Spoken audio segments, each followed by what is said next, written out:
রাসূলুল্লাহ সাল্লাল্লাহু আলাইহি ওয়াসাল্লাম মসজিদে নববীর পাশ দিয়ে হেঁটে যাচ্ছিলেন। তো সাহাবীগণ বসে তারা কথোপকথন করছিলেন, তারা কিয়ামতের আলামত ব্যাপারে কথাবার্তা বলছিলেন।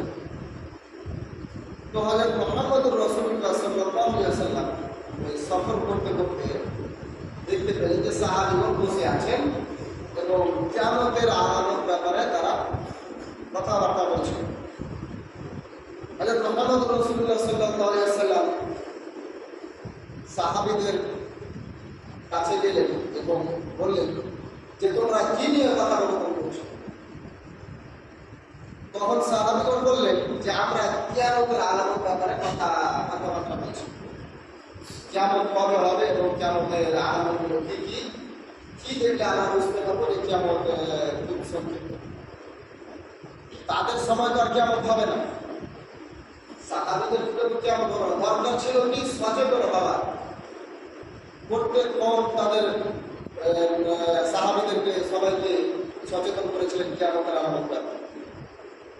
তো হযরত মুহাম্মদুর রাসূলুল্লাহ সাল্লাল্লাহু আলাইহি ওয়াসাল্লাম বললেন যে তোমরা যখন দেখতে পাবে বড় বড় 10টি আলামত, এই 10টি আলামত যখন দেখতে পাবে তখন বুঝবে যে কিয়ামত খুব সংক্ষিপ্ত সময় বেশি। এই বড় বড় 10টি আলামত না হওয়া পর্যন্ত কিয়ামত হবে না। এই 10টি আলামতের মধ্যে 1 নম্বর হচ্ছে মাসিহুদ দাজ্জাল। মাসিহুদ দাজ্জাল পৃথিবীতে আসবে এবং মানুষদেরকে নিজেকে আল্লাহ দাবি করে মানুষদেরকে কি করবে? হত্যা করবে। 2 নম্বর হচ্ছে ঈসা ইবনে মারইয়াম। ঈসা ইবনে মারইয়াম আসবেন এবং দাজ্জালকে হত্যা করবে। 3 নম্বর হচ্ছে ইয়াজুজ এবং মাজুজ। ইয়াজুজ এবং মাজুজ পৃথিবীতে যতদিন না আছে কেমন। আর যেটা 4 নম্বর বলেছিলেন যে দাব্বাতুল আরদ। দাব্বাতুল আরদ এই মাটির তল থেকে একটা প্রাণী বের হয়ে আসবে, রঙের মধ্যে আছে। মাটির তল থেকে একটা প্রাণী বের হয়ে আসবে এবং মানুষের সাথে কথাবার্তা করবে। 4 নম্বর। 5 নম্বর যেটা বলেছিলেন যে তুফান, সূরা তুফানের মধ্যে আছে যে এই পৃথিবীটা একটা নির্দিষ্ট সময় এই পৃথিবীটা ধোঁয়ায় ছিঁড়ে যাবে। পুরো পৃথিবীটা ধোঁয়া হতে পারে, অল্প আলো হতে পারে যে সূর্যর আলো পৃথিবীতে আসবে। এবং 6, 7, 8 পৃথিবীর 6 নম্বর আছে পৃথিবীর পূর্ব দিকে একটা ভূমিকম্প হবে। পৃথিবী যেটা পূর্ব দিকে ভূমিকম্প হবে 6 নম্বর। 7 নম্বর যেটা পৃথিবীর পশ্চিম দিকে একটা ভূমিকম্প হবে।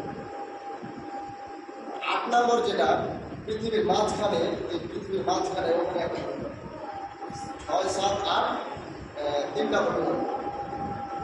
9 নম্বর যেটা ইয়েমেন, ওই ইয়েমেন থেকে আগুন বের হয়ে আসবে এবং ওই আগুন মানুষদেরকে হাসরের ময়দানে দাঁড়িয়ে নিয়ে যাবে। আর 10 নম্বর যেটা বলেছিলেন যে সূর্য উঠবে পশ্চিম দিক থেকে এবং পূর্ব দিকে ঢুকবে। তখন বোঝা যাবে এই 10টা বড় বড় আলামত আল্লাহ নবী মুহাম্মদ সাল্লাল্লাহু আলাইহি ওয়াসাল্লাম সাহাবীদেরকে বললেন যে এই বড় বড় 10টা আলামত তোমরা যখন দেখতে পাবা তখন কেমন। এই 10টার মধ্যে লাস্ট টিকার যেটা আছে যে পূর্ব দিকে পশ্চিম দিকে সূর্য উঠবে এবং পূর্ব দিকে ঢুকবে। তো তখন তওবা করে আর কোনো লাভ নেই। 2টা সময় মানুষের তওবা করে কোনো লাভ নেই। এক, মানুষের যখন মৃত্যুর যন্ত্রণা শুরু হয়ে যায় তখন তওবা করতে হবে। মানুষের যখন জিবরাইল যখন জান কবজ করতে আসে তো পা থেকে আস্তে আস্তে আস্তে গলা, শরীর থেকে আস্তে আস্তে গলা থেকে আসেন এবং জানটাকে কবজ করে নিয়ে চলে যাবে। মৃত্যু ব্যক্তি দেখতে পায় যে আমার মুখ চলে যাচ্ছে। তো দুইটা সময় তওবা করে কোনো লাভ নেই। এক, যখন মৃত্যুর যন্ত্রণা শুরু হয়ে যায়, আর দুই, যখন পশ্চিম দিকে সূর্য উঠবে এবং পূর্ব দিকে ডুববে। এই 10টি আলামত, এই 10টি আলামত আলামত কিন্তু চমৎকার।